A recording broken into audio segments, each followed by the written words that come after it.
Welcome back, everybody. So I have wanted to do this kind of vlog for basically the entire time I have been doing my channel, and it seemed like a good time to do that. I'm between major projects. I'm working on getting some other stuff wrapped up, so we're going to talk a little bit. It's Women's History Month, if you are not aware, or if you're watching this in the future. And Women's History Month exists because women as a group have been marginalized in some really awful ways over the centuries. And one of the ways that's continuing forward in our modern day is actually through the pink tax. Now, if you're not familiar with that, I am going to link some better articles down in the description to go into more detail. But the basic premise of this is there's a lot of markup put on products that are specific. Oh, hi, there's a person. The basic premise of the pink tax, if you're not familiar with it, is that there's a markup on products that are marketed specifically to women. Often they're colored pink, hence the name. So whether it's scissors, I'm dealing with it commonly with sewing notions right now. And I really don't want my audience, who the demographics say is primarily women in the United States, to have to pay more for the tools to do this hobby than they actually have to. So as someone who used to work for some of the hobby stores that, sorry to say, have engaged in this before, I wanted to take you through a couple hardware stores. Don't be afraid of them. And we're going to take a look for some basic tools that you can get at the hardware store and may in fact be cheaper than getting it at the local hobby shop or at the local craft sewing store that you may frequent yourself. So buckle up for a quick ride, and I'm going to see about getting into the first of the stores I'm going to. You probably know them. They're not sponsoring this, by the way, nor any stores we are stopping in at. Hopefully they don't tell me to stop filming and then yell at me. We'll see.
All right, everybody. So stop number one.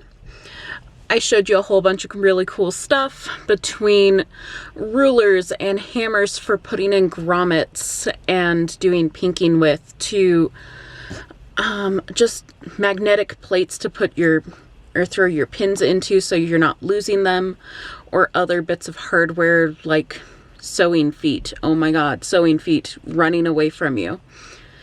So get a little creative. Specifically, I want to comment on this Home Depot. Misty, the store manager, is doing an awesome job. If Home Depot is watching this, you should give her and her team a raise, because they were amazing. I've actually never had quite such a good experience walking through one and being able to find people to help me find things. I was asked how I was doing several times. The employees were all excellent. I also picked up some stain to redo my... So between the stain can that I picked up, the tiny little jigsaw thing, I believe it's for drywall, we're going to use it to trim down some bits of molding to do corsetry and stays busks. And the little set of magnetic lights to use in the craft room, my total was like $35. It really was not bad. So thank you so much for everybody, and let's get on to the next place, right?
So I just left one of the more widely used fabric stores here in the United States. And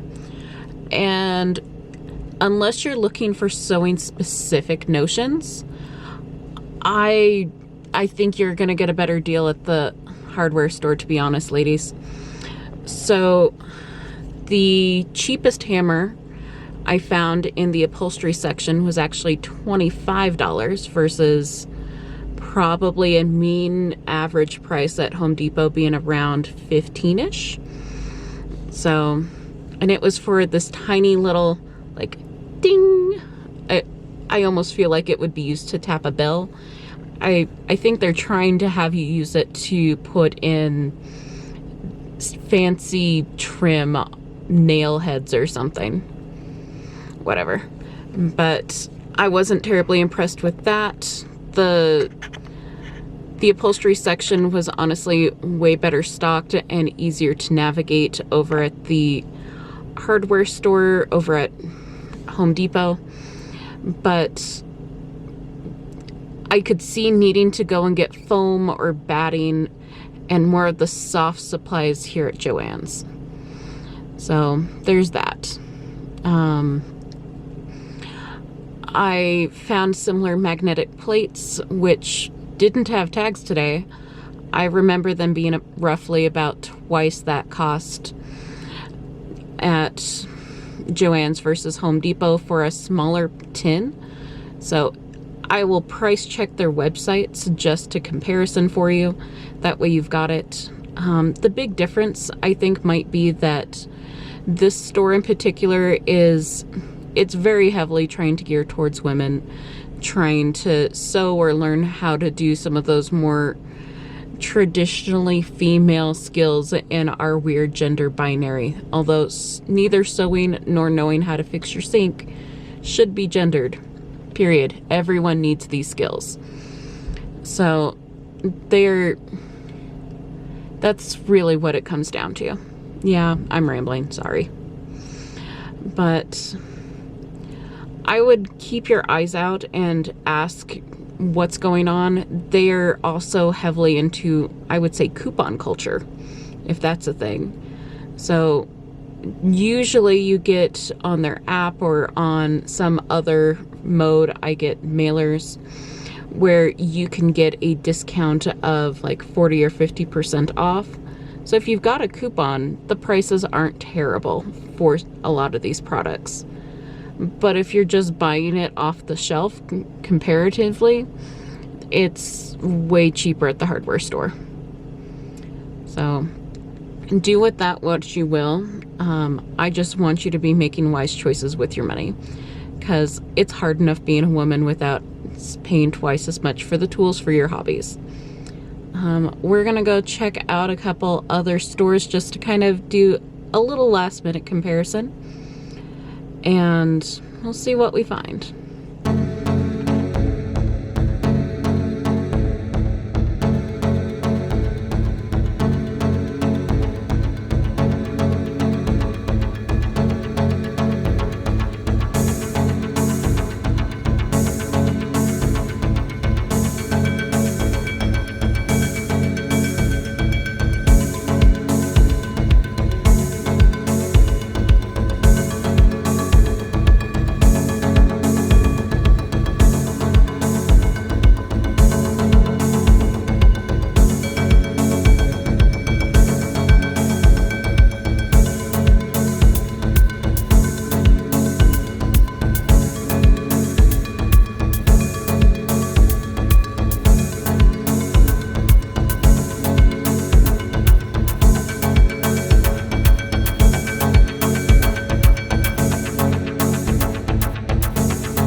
gentlemen, if you're watching this, I'm really hoping this is educational for everybody, but I fully admit that the messaging is geared a lot towards my my women viewers who are used to paying just slightly more for pink products. Let's take a look at the stuff I found while I was at the assorted hardware stores. So when I was at the fabric store, craft store, etc., I didn't really buy any of the tools.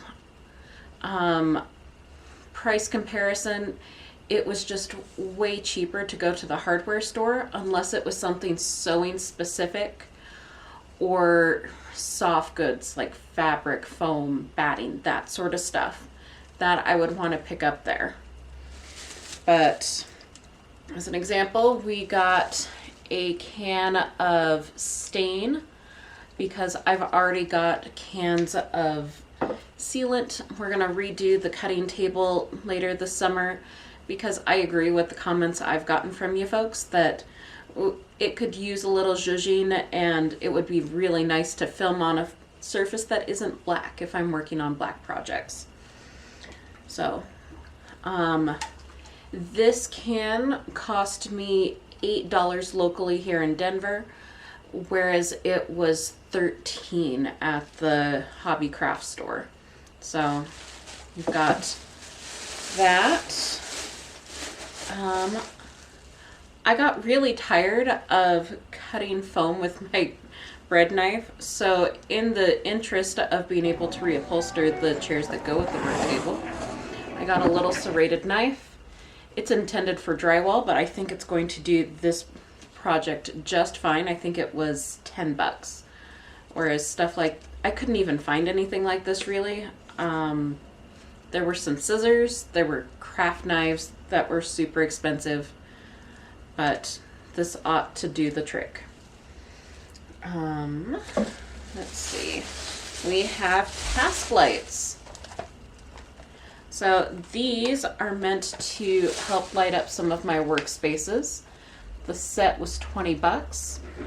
To get alt-light specific brand stuff, it was starting at $30 to $50 depending on what you were looking for. So I'm interested to see what these look like. They're also rechargeable, so I don't have to worry about cords. I can just plug them in, charge them, and move them around my space rather than being tied to an outlet. So I thought that was a cool feature thanks to the hardware store here. Paint sticks are free if you buy paint stuff at most hardware stores. They also can make a nice center busk on Regency corsets. So we might be sanding one of these down and doing some fun stuff to make a new busk. Let's see here. Work gloves. They're standard thing from the hardware store. These were like, they were under $10. I believe they were $8. So we've got those. These cool little brushes are meant for cleaning out airbrush equipment.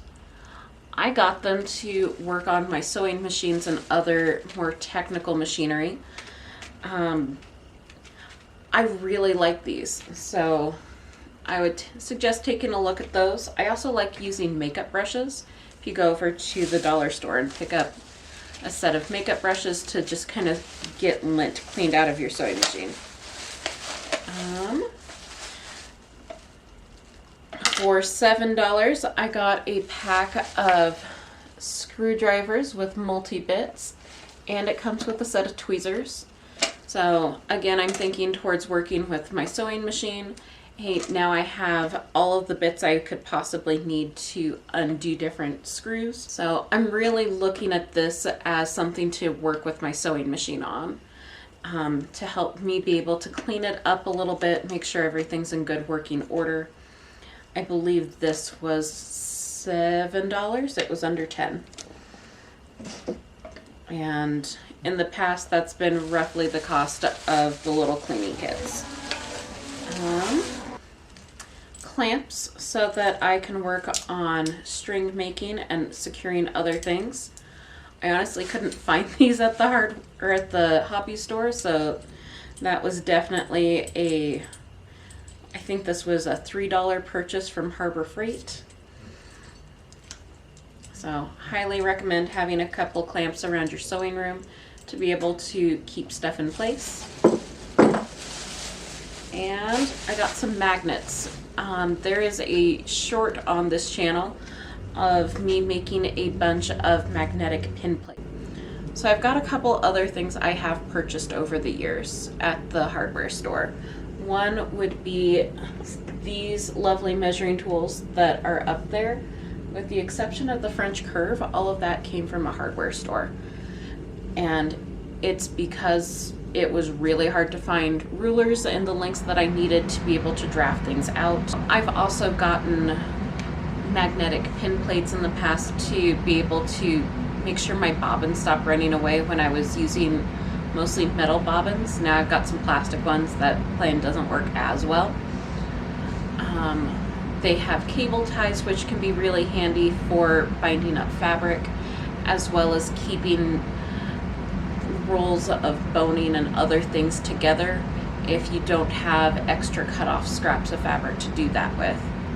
So my purpose here is really just to let you know there are other places. So if you feel like you are spending a little bit more than you were wanting to on some of your craft supplies, there's a good chance you are. So feel free to take a look around. The hardware store was not scary. I would say there's levels of hardware stores in the United States right now that are gearing towards everybody being welcome versus, hey, just whoever's going to show up. So I had a really great shopping experience, ironically, at the Home Depot. This is not sponsored by them or any of the other stores. I had lots of folks running around asking me if I needed any help. Was super easy to navigate. It was a great time. Harbor Freight, as hardware stores go, was a little bit harder to navigate around, but at the same time, it wasn't impossible. I preferred Home Depot out of the two. My preferences, so sue me. Please don't.